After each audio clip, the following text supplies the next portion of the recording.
Millions of Americans are struggling with their mental health right now. The stress of the pandemic is weighing heavily on so many of us.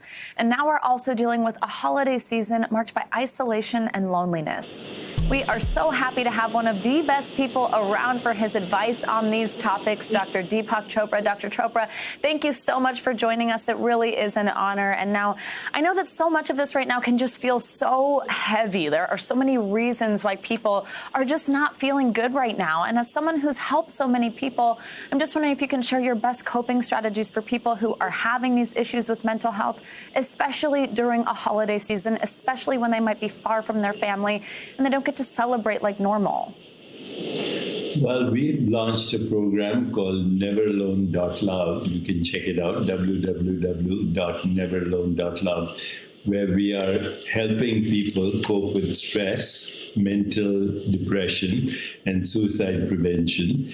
And we have an ecosystem globally with 4 things in mind: attention, deep listening, affection, deep caring, appreciation, deep gratitude, and acceptance.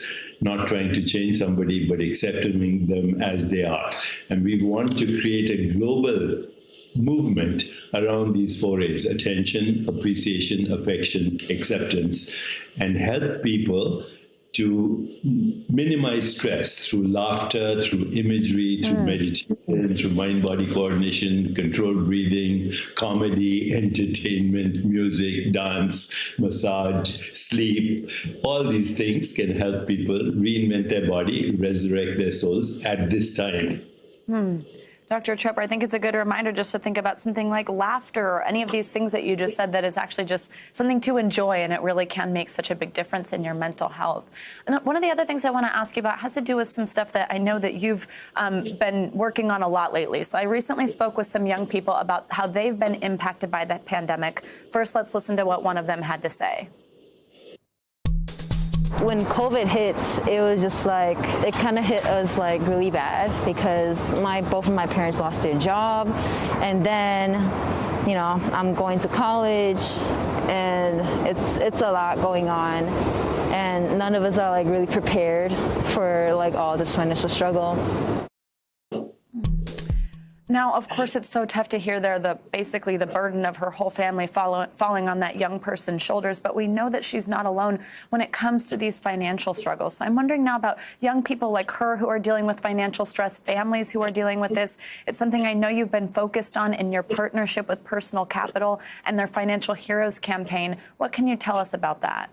Well, talking more about financial security, which is not the amount of money you have, but how do you feel secure with what you have? How do you spend it? How do you earn it?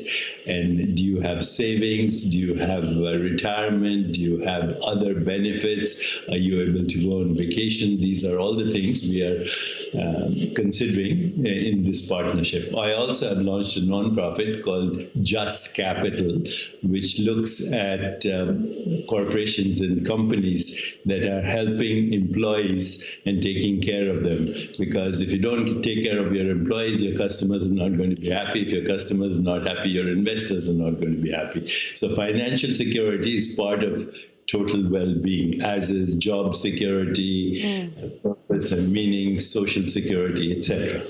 Absolutely. That's a good way to put it. It's just about feeling secure. Now, I also want to ask you about something that I can see right here in your shot. I know that's your newest book right there, Total Meditation. But I want to talk to you about meditating. Obviously, it's something you've done so much work on, written so much about even before this book. I know you have a meditation series with Oprah, which is very cool.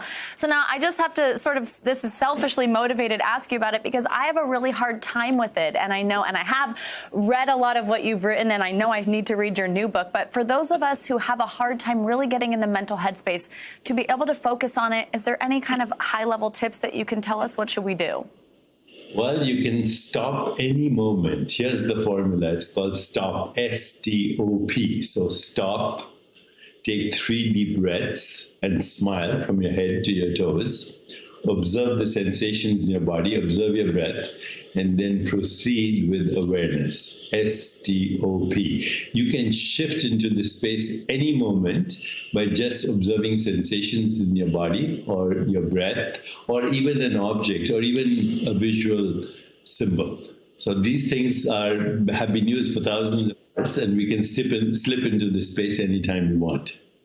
Doctor, I love it. So stop, take 3 deep breaths, and smile. I love that. Observe and proceed. Is that right?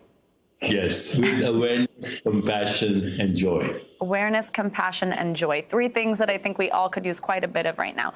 Dr. Deepak Chopra, thank you so much for joining us. Really, it's been wonderful having you. Thank you very much. Thank you. Hey, NBC News viewers, thanks for checking out our YouTube channel. Subscribe by clicking on that button down here and click on any of the videos over here to watch the latest interviews, show highlights, and digital exclusives. Thanks for watching.